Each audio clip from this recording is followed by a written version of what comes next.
여러분 안녕하십니까? 수요일 아침 뉴스퍼레이드 황병준입니다. 민주당이 주도하는 사상 초유의 대법원장 청문회가 오늘 국회에서 열립니다. 다만 조희대 대법원장과 대법관 전원은 청문회에 출석할 수 없다고 밝혔고 민주당은 조 대법원장 특검법안을 법사위에 상정하겠다고 밝혔습니다. 이다솜 기자입니다.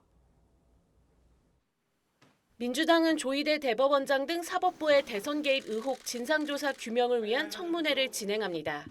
증인으로는 조 대법원장과 이재명 후보 공직선거법 파기환송심에 관여한 대법관 12명, 대법원 재판연구관 등이 이름을 올렸는데 모두 불출석 사유서를 제출했습니다. 하지만 민주당은 참고인 조사를 통해서라도 진상규명을 하겠다며 청문회 강행 의지를 내비쳤습니다. 정청래 법사위원장은 청문회에 불출석하는 조 대법원장에 대해 특검법 처리를 예고했습니다. 특검 법안은 이 후보 파기환송 선고가 이례적으로 빨리 진행됐다며 조 대법원장의 대선 개입 의도가 의심된다고 명시했습니다. 특검엔 파견검사 20명을 투입해 최장 90일 동안 수사할 수 있게 했는데 지난주 법사위에서 통과시킨 새 특검법까지 포함하면 특검 수사에만 검사 120명이 동원되는 셈입니다. 민주당의 대법원 공세가 사법부 압박으로 비칠 수 있다는 지적에도 반박했습니다. 사법부의 그 행위도 국민 주권을 침해한 행위이기 때문에 삼권 분립 그 기본 가치보다 훨씬 더 중대한 것으로 우리는 이해하고 있는 것이고. 국민의힘은 민주당의 특검 추진은 이재명 구하기가 목적이라며 사법부를 겁박하려는 정치 공작이라고 비판했습니다. TV조선 이다솜입니다. 선거운동 셋째 날인 오늘 이재명, 김문수, 이준석 후보는 영남권 유세를 이어갑니다. 어제 대구, 경북에 이어 오늘은 부산과 경남을 중심으로 보수 표심 쟁탈전을 벌일 전망입니다. 황정민 기자입니다. 민주당 이재명 후보가 오늘 유세를 시작하는 곳은 부산입니다. 이어 경남 창원, 통영, 거제를 돌며 지지를 호소합니다. 국민의힘 김문수 후보도 경남 진주를 시작으로 창원과 밀양 등을 찾아 영남권 유세를 이어가고 개혁신당 이준석 후보는 부산에서 젊은 층 표심 다지기에 나섭니다. 이들 세 후보는 어제는 일제히 대구에서 유세전을 벌였습니다. 이재명 후보는 보수 텃밭 유권자를 향해 이번엔 진영보단 사람을 보고 다른 선택을 해달라고 호소했습니다. 앞으로는 재명이가 남이가? 라고 한번 해주시겠습니까? 이재명도 한번 써보세요. 제가 일하는 건 자신 있어요. 선거운동 첫날부터 영남 지역 유세에 집중한 김문수 후보는 지금의 국가 위기를 구할 사람이 바로 자신이라고 강조했습니다. 나라가 어려울 때 바로 대구 경북 도민들이 반드시 위기를 구한다는 불굴의 정신, 구국의 정신, 나라 사람의 정신. 이준석 후보는 보수 적자는 자신이라고 주장했습니다. 하루빨리 젊은 세대가 선호하는 이준석 중심으로 대동단결해야 앞으로 대구의 미래를 책임질 수 있는 후보는 바로 저 이준석이다. 이렇게 생각합니다. 외연 확장에 중점을 둔 이재명 후보와 지지층 결집이 급한 김문수, 이준석 후보가 이틀째 영남에서 치열하게 맞붙습니다. TV조선 황정민입니다. 네, 6.3 대선 공식 선거운동 이틀 만에 민주당과 국민의힘에서 성차별적 발언이 나와 논란이 불거졌습니다. 민주당은 친명계 현역 의원의 출산 가산점 발언이, 국민의힘은 김문수 후보의 미스 가락시장 발언이 논란이 됐습니다. 장세희 기자의 보도입니다. 친명계로 분류되는 민주당 김문수 의원이 한 유권자에게 보낸 문자입니다. 아직 확정된 공약은 아니라면서도 여성은 출산 가산점과 군 가산점이 있을 거라는 내용이 담겼습니다. 일부 여성 유권자들이 민주당이 발표한 10대 공약에 군 복무 경력 호봉 반영이 포함된 데 대해 강하게 반발하자 해명을 한다며 내놓은 대책입니다. 그러자 출산한 여성만 여성이냐, 여성 차별 정책이란 비판이 쏟아졌고 빗발치는 항의 문자에 이재명 후보는 한 지지자에게 잘못된 발언이 사실이면 문책할 예정이라며 오해하게 했다면 미안하다는 내용의 답장을 보냈습니다. 논란이 확산되면서 김 의원은 중앙선대위 유세본부 부본부장직을 사퇴했고 SNS엔 불편함을 느꼈을 모든 분께 송구하다는 내용의 사과글을 2차례 올렸습니다. 조승래 수석 대변인은 지지자와 소통한 이재명 후보의 지시로 재차 사과한 것이라고 설명했습니다. 국민의힘에선 김문수 후보가 배현진 의원을 향해 미스 가락시장이란 발언을 해 도마에 올랐습니다. 배현진 의원 같은 분이 여기 배현진 의원은 미스 가락시장 이렇게 뽑았어요. 그 홍보대사로. 민주당 선대위 여성본부는 형편없는 성인지 감수성을 드러냈다며 김 후보의 사과를 요구했습니다. TV조선 장세희입니다.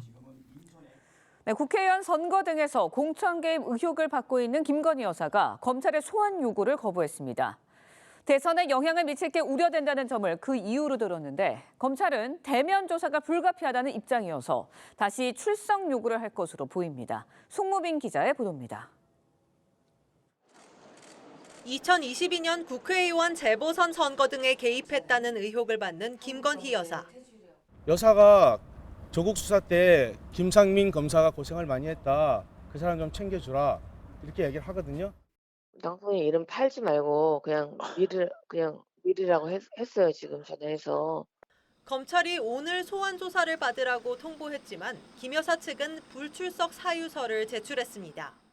대선 시기에 특정 정당의 공천 개입 조사가 강행되면 추측성 보도가 양산될 우려가 있다는 이유를 든 걸로 알려졌습니다.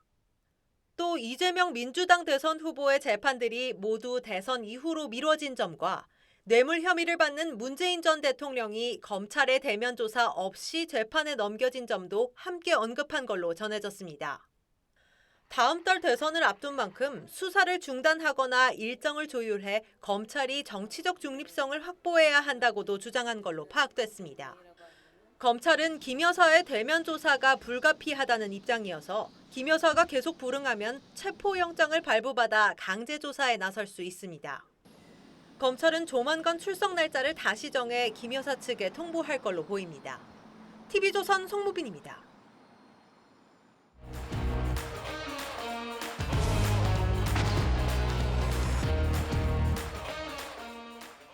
정치권 소식 짚어보는 아침의 맞소 시간입니다. 김진욱 더불어민주당 선대위 대변인, 윤기찬 국민의힘 법률위 부위원장 나오셨습니다. 안녕하세요. 대선 주자들은 어제 일제히 영남을 찾았습니다. 민주당 이재명 후보 모습부터 영상으로 보겠습니다.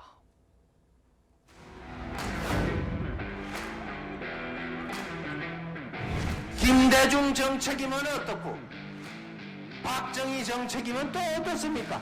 제명이가 남이가? 라고 한번 해주시겠습니까? 제가 지역주의 하자는 얘기가 아닙니다. 이재명도 한번 써보세요.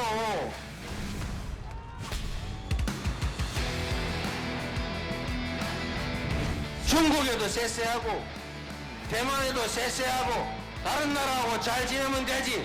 틀린 말이었습니까?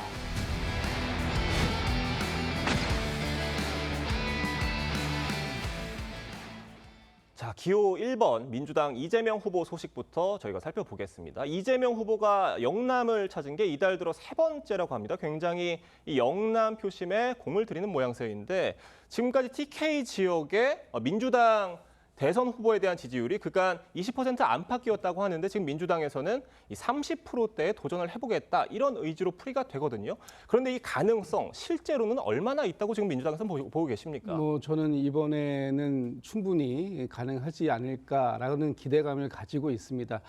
지난 대선에서 이재명 후보가 대구에서는 한 21%대 그리고 경북에서는 한 23% 정도를 득표했는데 지금 이재명 후보에 대한 기대감이 상당히 높아지고 있고요. 또 이번 달 들어서 경청 투어를 통해서 대구 경북 지역에 이재명 후보가 2번 갔었고 또 공식 선거운동이 시작되면서 바로 대구 경북 지역으로 찾아간 이런 상황 속에서 대구 경북에서도 그동안 이재명 후보에 대해서 좀 마음이 좀 닫혀 있었다고 할까요? 그런 부분들이 이번에는 좀 많이 열리고 계신 게 아닌가라고 저희가 느낄 정도로 많은 분들이 환대해 주시고 또 많은 분들이 이재명 후보에 대한 기대감을 좀 표시해 주고 계신다 이렇게 느끼고 있습니다. 이재명 후보가 좀 전에 영상에서도 보셨지만 새로운 후보를 한번 써봐달라, 일 잘하는 후보를 한번 믿고 써봐달라 이렇게 호소드리고 있는 것들이 지금 대구 경북 지역에서의 이재명 후보에 대해서 바라보는 눈길이 달라지고 있다. 저희는 굉장히 긍정적인 신호로 해석하고 이번 선거에서는 30%대를 목표로 열심히 홍보하고 있다 이렇게 말씀드리겠습니다. 네, 그렇게 표심 구애를 하러 간 TK 지역에서 이재명 후보가 어제 중국에도 셰셰를 하고, 그러니까 고맙다 이렇게 얘기를 하고 대만에도 셰셰하면 된다 이 얘기를 했습니다. 이게 시청자 여러분들도 기억하시는 분들이 계시겠지만 지난 3월이었습니다. 지난 총선에서 이재명 후보가 유세 과정에서 우리나라가 왜 양안 문제에 개입을 하느냐, 중국과 대만 양쪽에 다 셰셰하면 되지 이 얘기를 했었는데 그 문제를 본인이 직접 꺼내면서 얘기를 한 거예요. 좀 어떻게 들으셨어요? 그러니까 이재명 후보가 외교에 무지한 분은 아니고요. 사실 중국 뒤에는 러시아도 있고 그다음에 북한도 있는 거 아니겠어요? 그렇게 북러중이 밀착하고 있는 상황이고 대만 뒤에는 미국이 있기 때문에 사실은 저희가 영세중립국이 아니잖아요. 뭔가 선택을 하는 상황이 항상 외교에서 있습니다. 그러니까 모든 다 같이 어울릴 수 있는 이런 상황에 유엔이 힘을 잃고 있는 이런 상황에서 마치 선택의 여지가 없는 선택할 필요가 없는 이런 외교적 상황을 상정해놓고 하신 말씀이라 저는 굉장히 비현실적인 말씀인 거고요. 지금 미국과 중국 그 중에 어느 쪽 질서에 편입되는지에 대한 선택의 순간이기 때문에 저런 말씀은 사실 애써 무시하고 있는 거라고 저는 생각을 하고요. 그다음에 이제 중국과의 본인 외교가 만약에 실용 외교라고 그러면 기존에 했던 사드 산불 있잖아요. 산불 이란에 대해서 입장을 밝히셔야 돼요. 그 산불 이란은 제가 볼 때는 그 실용이 아니거든요. 분명히 외교적 필요성 내지 국방의 필요성이 있음에도 불구하고 그 산불 이란을 애써 그것도 문재인 정부가 출범한 지 얼마 안 돼서 사실상 천명을 했단 말이에요. 그럼 이거에 대한 입장을 표명하셔야죠. 쎄쎄 발언을 하실 게 아니고. 또 하나 이재명 후보에 대해서 이미 써봤죠. 성남시장으로도 써봤고 논란이 불거졌죠. 경기지사 써봤습니다. 논란이 불거졌죠. 그다음에 국회의원도 써봤어요. 또 논란이 불거졌죠. 지금 국회에서 일어나는 모든 일 이거에 대해서 입장을 밝히셔야죠. 그럼 대통령 될 때도 이렇게 하실 건가요?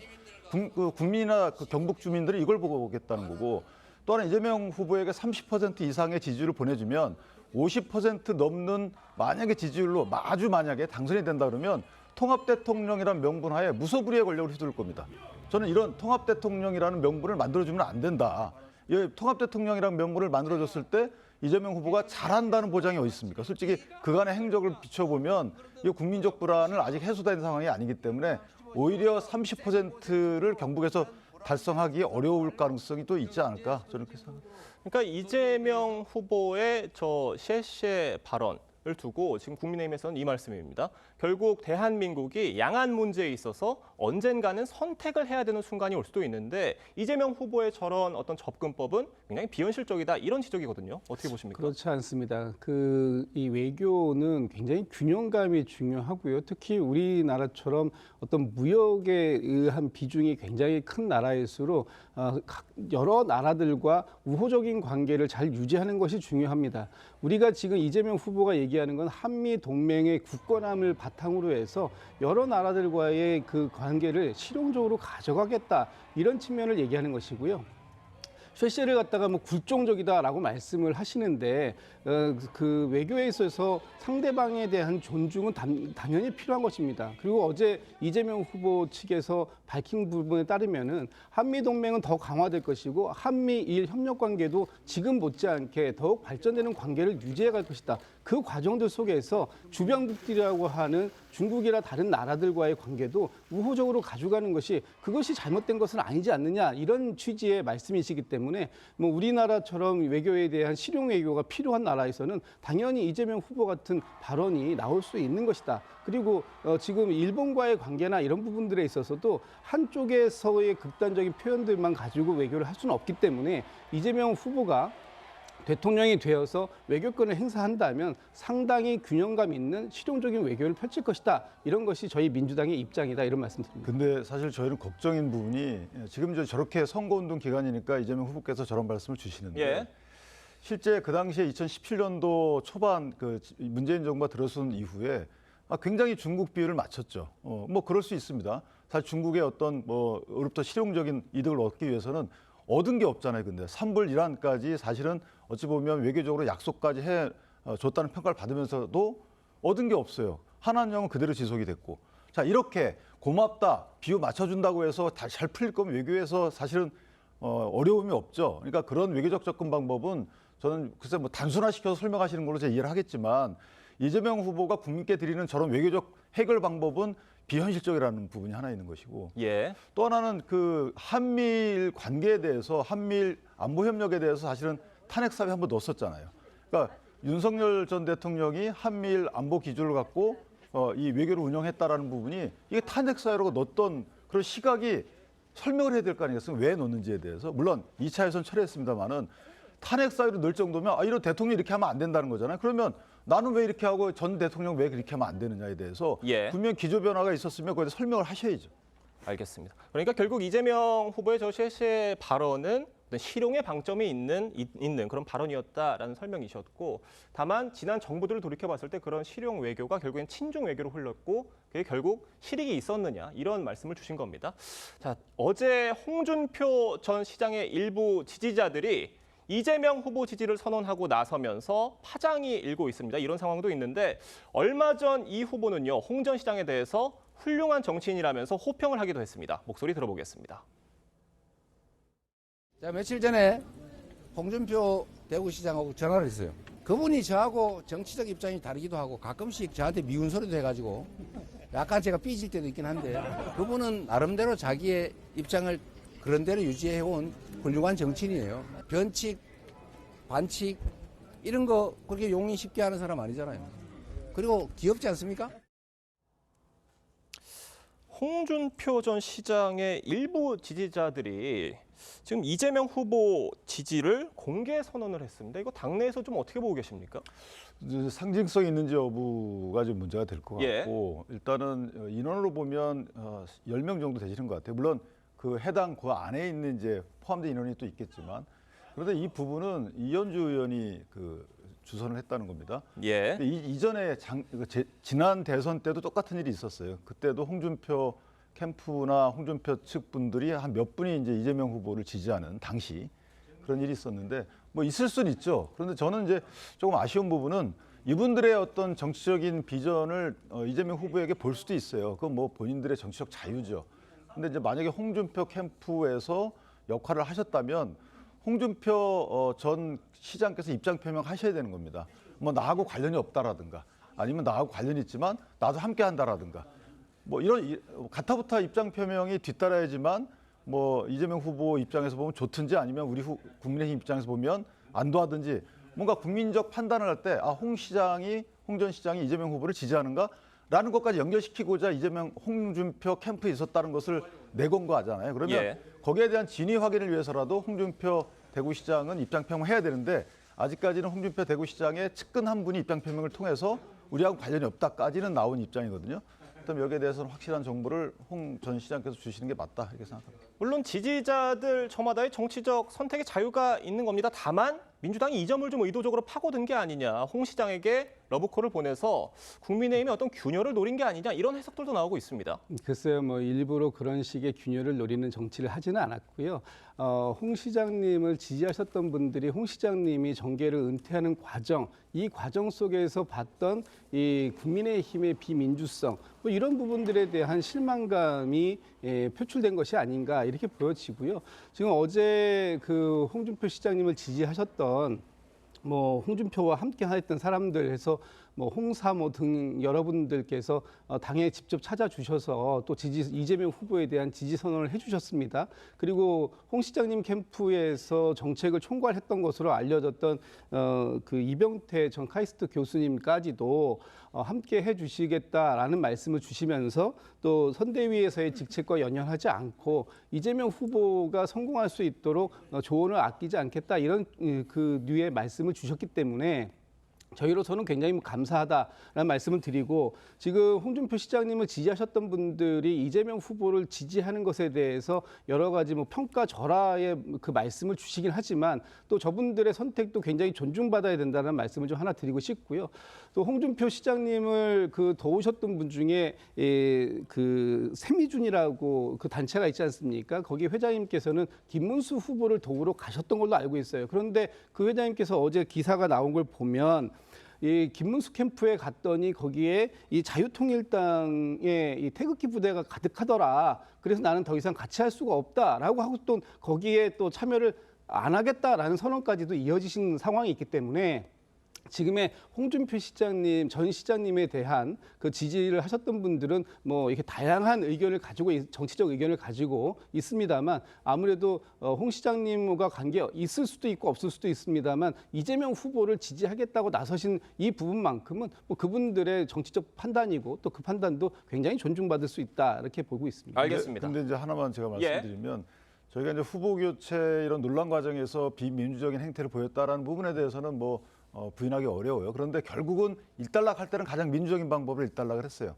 당원 투표에서 부결이라는 결과가 나왔고, 자 민주당에서는 이런 결과가 나올 수가 없는 구조죠. 일단 민주당의 국회 운영 등을 볼 때 저분들이 내건 국민의힘은 비민주적이고 민주당은 민주적이다. 이거는 사실은 이제 표면적인 구애에 불과한 것이고 결국은 정치적인 선택인데 그간에 변한 것은 이재명 후보가 당선 가능성이 가장 컸다. 커지고 있다. 뭐 이 정도 사실 이외에는 크게 변한 게 없고 민주당의 색깔도 변한 게 없고 국민의힘의 색깔도 변한 게 없고 이렇게 생각합니다. 알겠습니다. 기호 2번 국민의힘 김문수 후보 소식도 짚어보겠습니다. 김문수 후보는 공식 선거운동 시작 후 이틀 연속 영남권 일정을 이어가면서 보수 지지층 결집에 주력하고 있습니다. 영상으로 보겠습니다.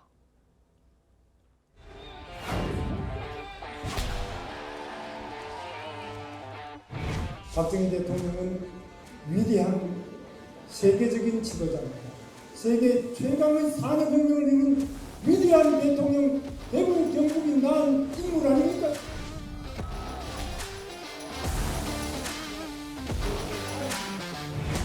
A가 똑바른 나라라고 그러는데 이렇게 거짓말 치고 정수는 완전히 욕을 해도 보통 욕을 하는 게 아니고 이런 사람 여러분 확 찢어버려야 되겠죠?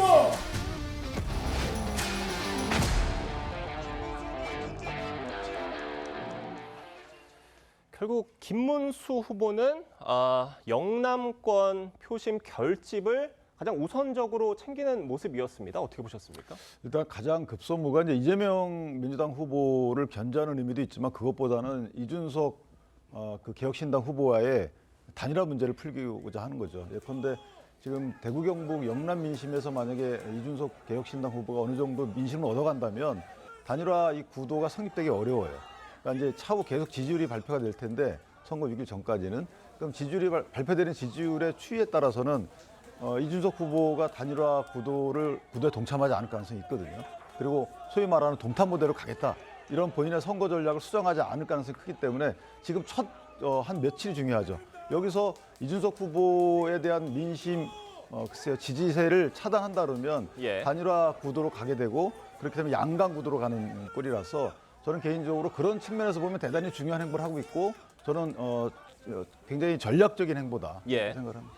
여러 가지 전략적 판단 또 그런 행보를 어제 TK 지역에서 이어간 건데 어제 TK에서 이재명 후보를 향해서 이재명 후보는 거짓말을 하는 후보, 나는 그렇지 않은 후보 이런 구도를 좀 보였습니다. 어떻게 보셨습니까? 그런 프레임을 짜고 싶어 하시는 것 같고요. 이재명 후보가 말 바꾸기를 잘한다 뭐 이런 지금 네거티브를 좀 하시는 것 같은데 그런 부분들에 대해서 우리 국민들께서 충분히 현명하게 판단하실 거라고 보고 있습니다. 이재명 후보가 그동안 보여왔던 이재명 후보의 진정성 이런 부분 특히 이재명 후보가 성남시장부터 경기도지사 또 국회의원 당대표를 하면서 보여왔던 그런 우수한 능력이 있고 또 성과를 보여왔던 그런 부분들에 대해서 아마 뭐 시기하시는 측면에서 말씀을 주시는 것 같은데 그런 과정들 속도 이미 국민들께서는 평가를 하시고 이재명 후보에게 높은 지지를 보내주고 계신다 이렇게 보고요. 앞으로 뭐 더 많은 선거운동 기간 동안 이재명 후보가 내놓는 공약들을 평가해 보시면 이재명 후보가 그 공약을 가지고 어떻게 앞으로 새로운 대한민국, 진짜 대한민국을 만들겠다라고 하는 그런 의지를 확인하실 수 있을 것이다. 이런 말씀을 드리고 싶습니다. 네.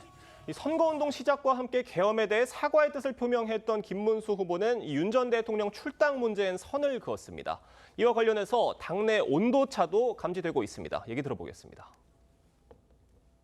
탈당을 하느냐 안 하느냐 하는 것은 본인의 뜻입니다. 우리 당이 대통령 보고 탈당해라 또는 뭐 하시려고 하는 거 하지 마라 이렇게 하는 것은 옳지 않다고 생각하고 여러 가지 당내 컨센서스를 좀 도출해내서 국민 상식에 맞는 판단할 수 있도록 하겠습니다. 김문수 후보는 이 윤석열 대통령의 탈당은 본인의 어떤 선택의 문제라고는 얘기를 했는데 뭐 적절하지 않다라고 이렇게 얘기를 하면서 좀 선을 긋는 모양새였고, 다만 이 김용태 비대위원장에서는 좀 그 탈당에 대해서 좀 찬성 그렇게 해야 된다라는 취지로 얘기를 했습니다. 좀 어떻게 보셨습니까? 김용태 비대위원장 내정자는 컨센서스를 모으겠다, 상식적인 결과가 나오도록 이렇게 얘기한 거잖아요. 그러면 상식적인 결과는 사실 대통령의 당직 이탈을 얘기하는 것 같습니다. 그 이탈의 방법이 자진 탈당이든 아니면 출당이든. 그런데 아마 출당은 제가 볼 때 이루어지기 어려울 것 같고요. 개인적으로 보면. 왜냐하면 선거 한참 국면인데 대구 경북 가서 저렇게 막 말씀하고 계신데 출당 조치를 강행하는 것은, 저는 이 대통령의 탈당이나 당적 이탈 문제가 계속 이렇게 논란이 되게 되면 국내심에 오히려 역효과가 나는 거죠. 지금은 사실 지지층 결집을 끝내놓고 이제 중원으로 나가야 될 상황인데 아직까지 거기에 묻혀 있다는 거. 그다음에 내부에서 그런 문제를 제기한다는 것도 문제인 것이고, 민주당에서는 제기할 수 있죠. 마지막으로 보면 결국 이 문제는 김문수 후보도 약간의 시간을 갖겠다라는 취지로 말씀하시잖아요. 그럼 대통령의 결단을 바라고 있는 듯한 모습은 보여요. 어느 정도 시간을 갖게 되면 대통령이 결단해 줄 것이다라는 그런 입장을 넌지시 포함해서 입장을 낸 게 아닌가라는 생각이 들어서 그 부분은 좀 지켜보시면 결론이 나지 않을까 싶습니다. 네, 뭐 좀 시간이 지나면은 당과 후보의 입장이 좀 모아질 것이다라는 좀 관측을 해주셨는데, 지금 현재로서는 뭐 후보와 또 당의 입장이 조금은 미묘히 다른 상황인 것 같아요. 어떻게 보십니까? 지금 김문수 후보가 윤석열 전 대통령과의 관계를 끊어내지 않겠다, 못하겠다라고 얘기하는 것이 본심일 거라고 봅니다. 그래서 윤석열 전 대통령의 아바타라는 소리를 김문수 후보가 들을 수밖에 없는 상황이고요. 지금 그 탄핵의 강을 건너지도 못하고 윤심의 강을 건너지도 못하는 이런 상황이, 만약에 이걸 건너게 되면 지지층의 이반이 우려되고, 또 건너지 못하면 중도 민심을 잡을 수가 없는 이런 딜레마적 상황에 대해서 김문수 후보가 앞으로 어떻게 해결할지는 좀 지켜봐야 될 것 같고요.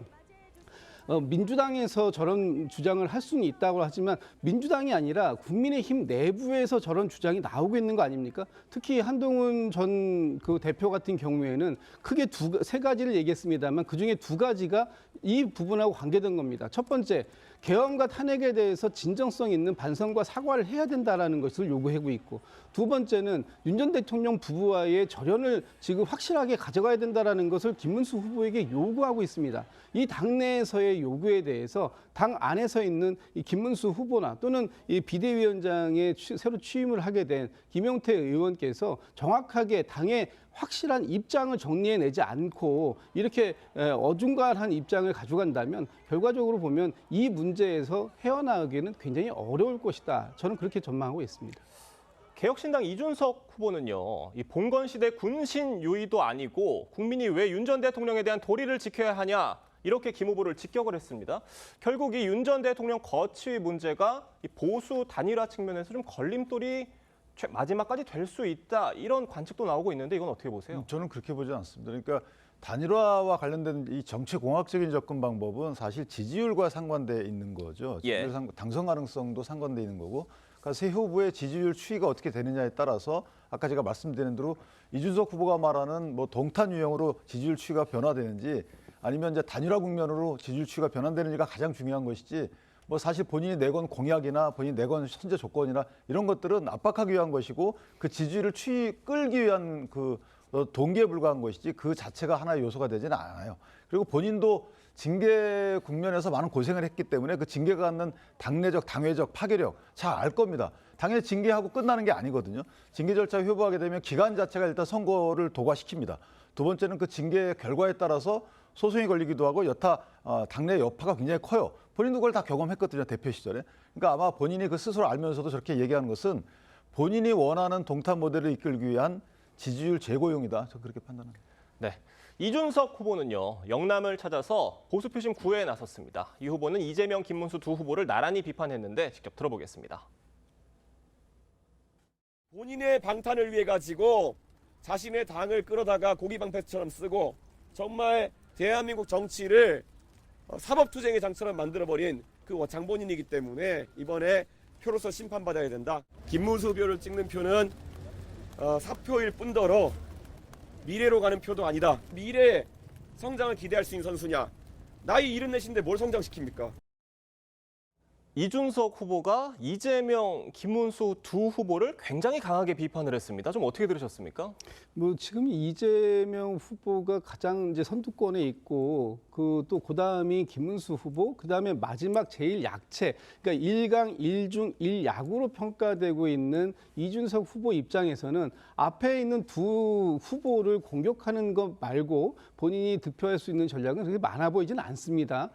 지금 근데 이준석 후보가 공격하면 공격할수록 이재명 후보의 표를 본인 쪽으로 잠식해 가는 것이 아니라 김문수 후보 쪽의 표를 잠식해 갈 가능성이 훨씬 큰 상황이고, 그런 과정들 속에서 김문수 후보의 애매한 스탠스가 아마 앞으로 계속해서 이준석 후보의 주 공격의 대상이 될 가능성이 상당히 높다라고 보여지고요.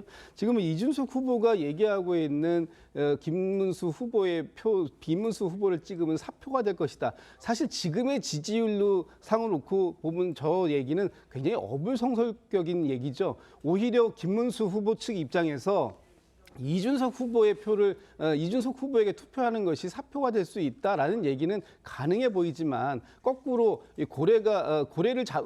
새우가 고래를 잡아먹을 수 있다 이런 얘기를 하는 것처럼 보여서 저는 좀 듣기는 그렇습니다만, 이준석 후보 입장에서는 충분히 어필할 수 있는 대목이다라고 보여지고, 김문수 후보가 지금 이준석 후보와의 단일화 가능성을 계속해서 열어놓고 있지만, 사실 이준석 후보의 표현에 의하면 본인과의 단일화보다는 오히려 자유통일당과의 단일화 가능성이 훨씬 큰 거 아니냐, 이런 주장에 김문수 후보가 또 어떻게 앞으로 답해 나가야 될지, 그 부분에 대해서는 좀 관전 포인트다 이렇게 보고 있습니다. 윤기찬 부위원장은 어떻게 보셨습니까? 저는 이준석 개혁신당 후보는 단일화를 염두에 두고 선거에 뛰어들었다고 생각을 해요. 본인이 보수의 적장자라는 표현을 썼잖아요. 예. 그렇다면 이제 단일화 및 단일화 이후의 어떤 정치 행보를 오히려 저희한테 알려준 게 아닌가라는 생각을 하고, 만약에 본인이 동탄 모델을 염두에 뒀다면 그런 단정적인 표현을 사용하지 않았겠죠. 알겠습니다. 앞으로 쏟아질 많은 여론조사를 통해 드러나는 표심의 향배가 많은 걸 결정하게 될 것 같습니다. 두 분의 말씀 여기까지 듣겠습니다. 감사합니다. 8년 전 지진 피해를 입은 포항 시민들이 정부를 상대로 제기한 손해배상 소송 항소심에서 1심과 달리 패소했습니다. 재판부는 국가의 과실이 입증되지 않았다며 위자료를 지급할 필요가 없다고 판결했습니다. 지자체와 포항 지역 시민들은 크게 반발하고 있습니다. 김동영 기자입니다. 주차된 차 위로 벽돌이 쏟아지고 학교 건물 외벽이 힘없이 무너져 내립니다. 당시 규모 5.4 지진으로 부상자 92명, 이재민 1,800여 명이 발생했습니다. 8년이 지났지만 지금도 흔적이 남아 있습니다. 말도 못하죠. 이게 아파트가 이렇게 가던데요. 왔다 갔다 하던데요. 저 그거 어떻게 잊어버려요. 2019년 정부 합동조사단은 이곳에서 진행하던 국책사업인 지열발전사업이 지진을 촉발했다고 결론냈습니다. 포항 시민들과 시민단체는 정부 조사단 결과를 근거로 국가 등의 손해배상 청구 소송을 냈고 1심에서 1인당 200만 원에서 300만 원을 지급하라는 판결을 받았습니다. 하지만 항소심 재판부는 1심을 뒤집고 배상 책임이 없다고 판단했습니다. 재판부는 관련 기관의 과실로 지진이 발생한 것인지 입증 자료가 부족하다고 봤습니다. 포항 시민들은 즉각 반발했습니다. 포항 시민의 고통을 외면한 대구 고등법원의 판결을 강력히 규탄한다! 규탄한다! 규탄한다! 지자체 역시 유감을 드러냈습니다. 재판부의 판단은 시민들의 상식과 법 감정에서 크게 벗어난 결정이라 하지 않을 수 없습니다. 포항 시민 50만여 명이 대부분 소송에 참여한 가운데 시민단체는 대법원에 상고하겠다고 밝혔습니다. TV조선 김동영입니다. 네, 지난 2022년 강원도 강릉에서 12살 이도현 군이 숨졌던 급발진 의심 사고 기억하시는 분들 많으실 겁니다. 당시 운전자였던 할머니가 차가 제대로 작동되지 않는다며 절규하듯 외치는 블랙박스 음성이 공개돼 사회적 관심이 쏠렸죠. 유족들은 제조사를 상대로 소송을 제기했고 2년 6개월간 법정 공방이 이어졌는데 1심 재판부가 급발진이 아닌 운전자의 페달 오조작이 원인이었다고 판단했습니다. 이승훈 기자의 보도입니다. 굉음과 함께 앞차를 추돌한 차량. 사고 뒤에도 멈추지 않고 속도를 더 높여 약 30초를 달리더니 이게 안 돼. 올려놔. 배수로로 추락합니다. 이 사고로 뒷좌석에 있던 12살 이도영 군이 숨졌습니다. 운전자는 도영군 할머니였습니다. 유족은 30초 동안이나 운전자가 페달을 잘못 밟는 건 불가능하다며 전자 제어 장치 소프트웨어의 결함으로 인한 급발진이라고 주장했습니다. 페달 5조작으로 갈 수 없는 도로란 걸 너무나 잘 압니다. 교차로가 4군데나 있고. 유족 측은 제조사인 KG 모빌리티를 상대로 9억 2천만 원의 손해배상 소송을 제기했습니다. 전문 드라이버가 가속 페달을 풀로 밟았을 때 얼마나 가속되는지 재현 시험까지 해가며 2년 6개월간 제조사 측과 치열한 법정 공방을 벌였습니다. 하지만 재판부는 운전자의 페달 5조작이라는 제조사 측의 주장을 받아들였습니다. 사고 전 마지막 5초 동안 가속 페달 변이량이 100%였다는 사고 기록 장치 기록의 신뢰성이 인정된다고 판단했습니다. 또 주행 재현 시험 결과도 사고 기록 장치에 기록된 속도와 차이가 크지 않았고 음향 분석 결과 운전자가 굉음 발생 직전 변속 레벨을 변경했을 것으로 봤습니다. 유족들은 받아들일 수 없다며 항소하겠다고 밝혔습니다. 운전자의 조작 실수로 돌리며 제조사의 책임을 면제했습니다. 도연이는 과연 누구의 책임 아래 희생된 것이? TV조선 이수근입니다.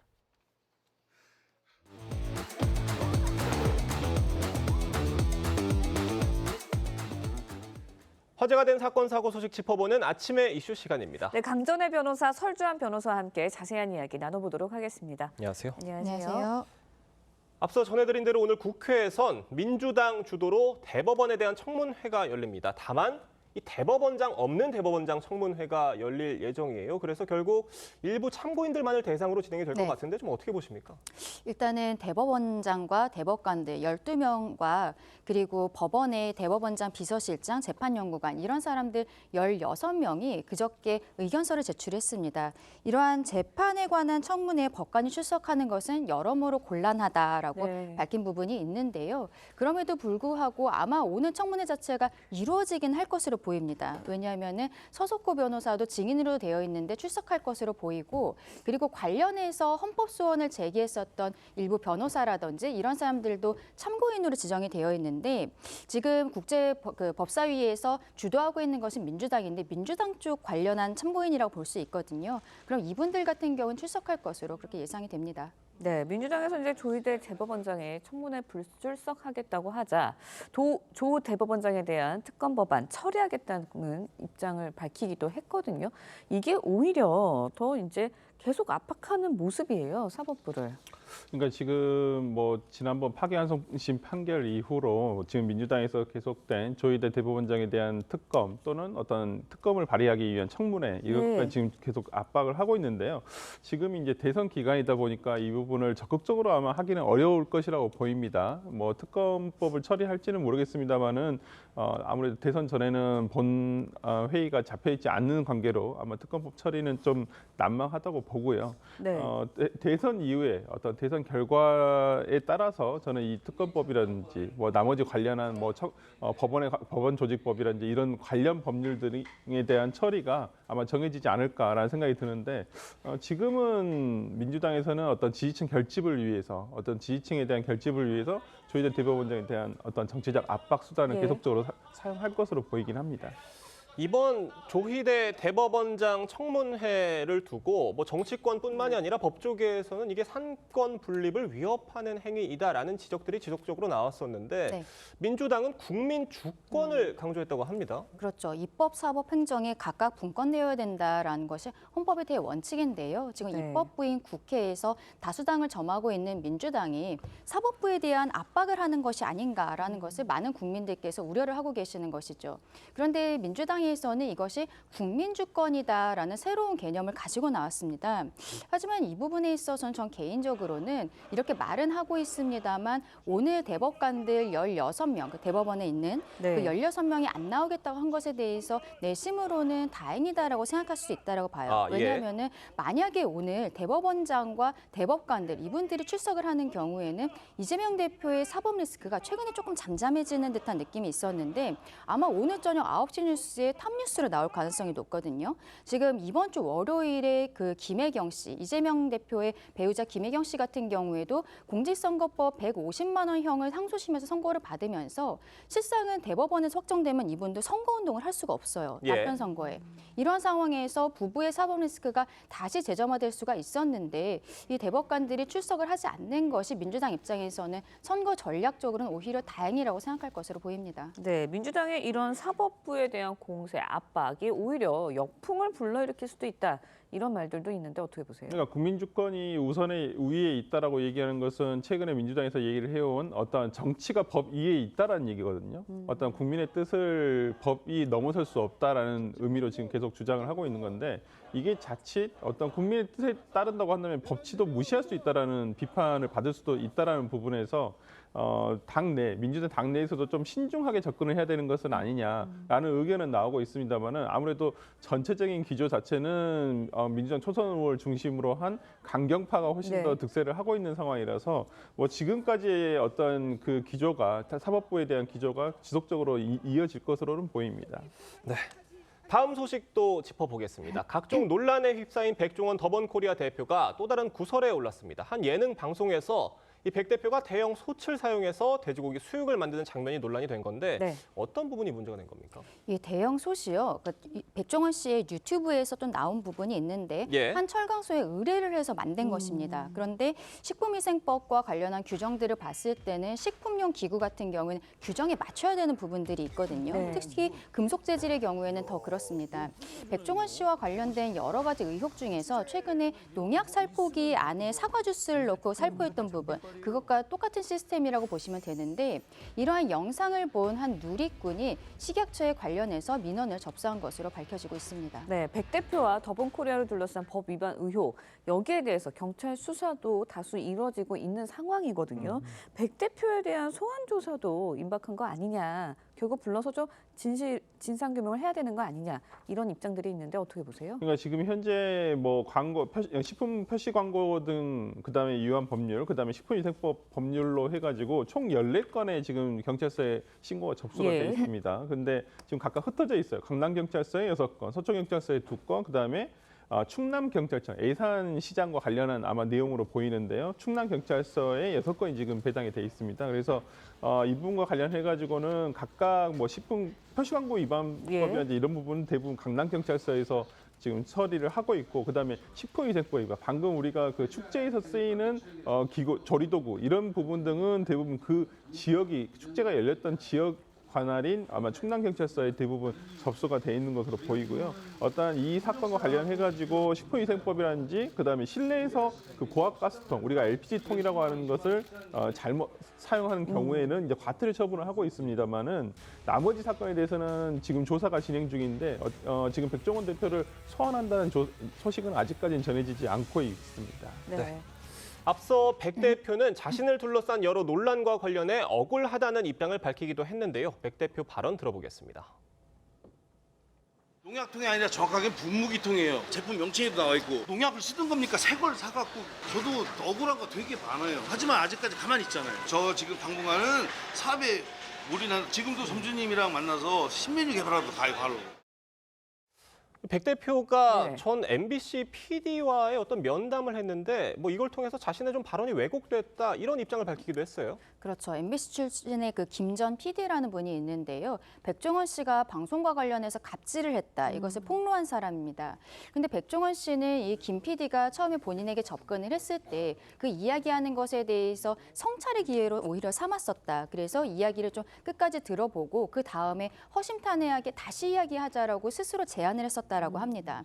그런데 나중에 이 김 PD가 유튜브에 올린 영상을 보니까 녹취를 하지 않기로 했는데 녹취를 한 상황에서 본인이 한 이야기를 악의적으로 왜곡해서 편집을 한 부분들, 이런 것들이 드러나면서 본인 입장에서는 당혹스럽다라고 밝히고 있는 상황입니다. 네, 그런데 김모 전 PD, 이제 백 대표가 과거 SBS 예능에 출연할 때 가수 김호중 씨 등의 방송 출연을 막았다, 이런 갑질이 있었다, 이런 걸 또다시 폭로를 했거든요. 어떤 내용이에요, 이거는? 그러니까요. 이거 백종원 대표에 대한 논란이 이게 똑같은 논란을 이유로 해서 계속 반복이 되면 이게 금방 쉽사리 사그러들 수도 있는데 새로운 논란들이 계속 이어지는 부분 부분에서 참 백종원 대표나 더본코리아 입장에서도 참 난감하다는 생각은 들 것입니다. 예. 근데 과거에 이 김호중 씨가 출연하던 미스터 트롯 TV조선의 방송국인데 그렇죠. 당시에 같은 시간대에 SBS에서 백종원이 골목식당을 방영을 하고 있었는데 어떤 경쟁 프로그램의 출연자들을 SBS 예능에 출연시킬 수가 있겠느냐라는 어떤 백종원 대표가 어떤 SBS 측에 항의를 했다. 이런 의견을 전달했다는 측면은 사실로서 있는데 그게 항의인지 아니면 개인의 그냥 단순한 의견 전달이었는지에 대해서는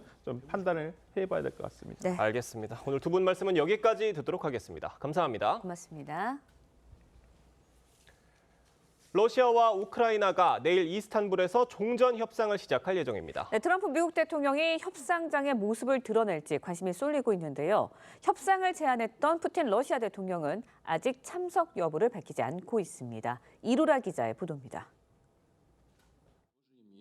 러시아가 내일 튀르키예 이스탄불에서 열리는 우크라이나와의 휴전 협상에 대표단 파견을 공식 발표했습니다. 푸틴 대통령의 참석 여부는 밝히지 않았습니다. Кто будет представлять Россию на переговорах? Нет, как только президент посчитает это нужным, мы объявим. 푸틴과의 직접 회담을 요구한 젤렌스키 대통령은 중동 순방 중인 트럼프 대통령에게도 참석을 요청했습니다.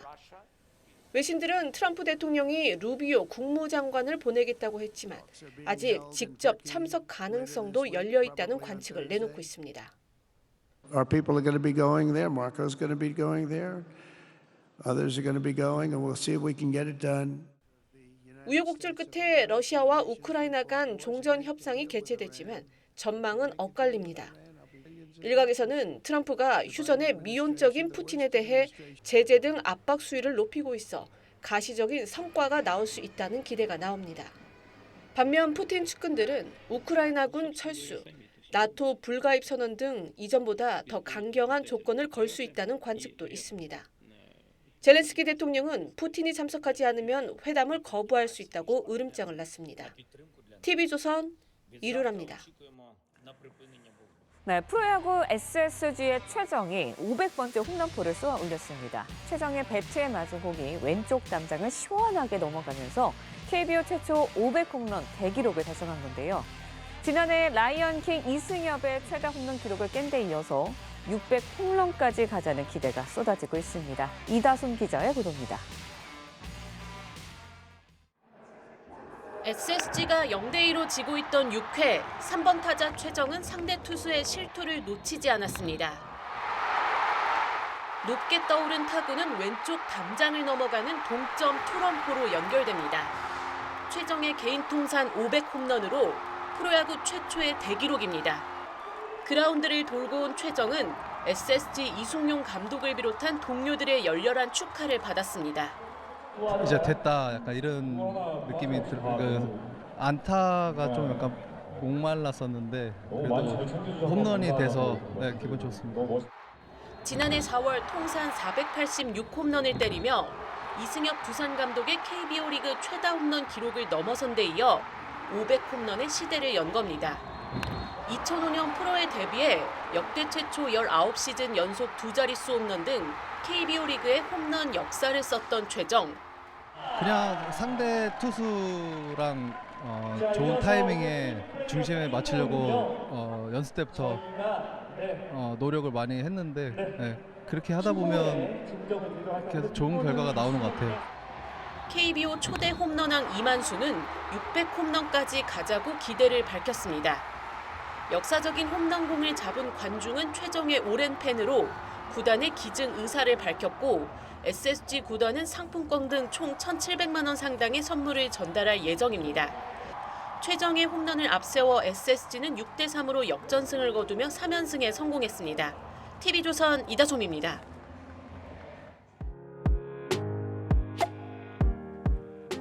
네, 렌즈에 담긴 그 순간 그 의미를 짚어보는 시간이죠. 사진 기자가 선택한 아침의 한 장입니다. 오늘은 조선일보 사진부 장면성 기자와 함께합니다. 안녕하세요. 오늘 아침에 볼 사진 어떤 건가요? 드론을 띄워 하늘에서 바라본 서울 청와대의 모습입니다. 지난 주말 청와대가 전면 개방한 지 3년 차를 맞았는데요. 150m 상공에서 드론을 통해 바라본 청와대 모습, 사진으로 만나보시죠. 경복궁과 남산 그리고 서울 도심을 배경으로 청와대의 기와가 푸르게 빛납니다. 150m 상공에 드론을 띄워 담은 청와대 모습은 더욱더 웅장해 보이는데요. 바로 뒤에는 북악산이 우뚝 솟아있고 청와대에서 가장 아름다운 정원인 녹지원의 모습도 한눈에 들어옵니다. 개방된 지 3년이 지났지만 여전히 많은 사람들이 청와대를 찾아오고 있습니다. 네, 하늘에서 청와대를 바라보니 참 색다른 모습인 것 같은데요. 요즘 들어서 방문객이 늘었다고 하는데요. 네, 조기 대선이 치러지면서 청와대가 다시 대통령 집무실로 사용될 가능성이 있기 때문입니다. 지난 5월 연휴 기간 내내 청와대 방문 예약이 모두 매진될 정도로 인기가 폭발했는데요. 지난 4월 첫째 주 주말에는 이틀 동안 15,000명의 관람객이 몰리면서 발 디딜 틈이 없었습니다. 차기 정권의 결정에 따라서 이번이 마지막 관람이 될 가능성도 있어서 방문객은 점점 늘어나고 있습니다. 네, 다음 정부에서는 청와대가 어떤 모습일지 궁금해집니다. 지금까지 아침의 한장이었습니다. 오늘도 따뜻한 햇볕과 함께 낮 기온은 어제보다 올라 덥게 느껴지겠습니다. 한낮에 서울이 26도, 대전, 영월 28도까지 오르겠는데요. 다만 10도에서 15도 안팎으로 큰 일교차에는 유의를 하셔야겠습니다. 내일은 비가 내리면서 더위가 주춤하겠습니다. 새벽에 중부지방과 제주도에서 비가 시작되겠는데요. 양은 수도권에 최대 20mm, 그 밖의 지역은 5에서 10mm가 예상됩니다. 오늘 전국이 대체로 맑겠습니다. 오늘 아침 출근길 남해안은 안개가 짙게 끼겠는데요. 서해안과 강원 영동 지역은 강풍이 불겠습니다. 오늘 한낮 기온은 예년보다 1도에서 5도가량 높아 초여름 날씨가 나타나겠는데요. 서울이 26도, 춘천은 27도까지 오르겠습니다. 내일 비는 오후에 모두 그치겠지만 금요일 새벽부터 오전 사이 남부지방과 제주도에 또 한 차례 비가 내리겠습니다. 오늘의 날씨 박선민입니다. 이상으로 수요일 뉴스 퍼레이드 마칩니다. 네, 저희는 내일 아침 7시 30분에 다시 찾아뵙겠습니다. 시청해주신 여러분 고맙습니다.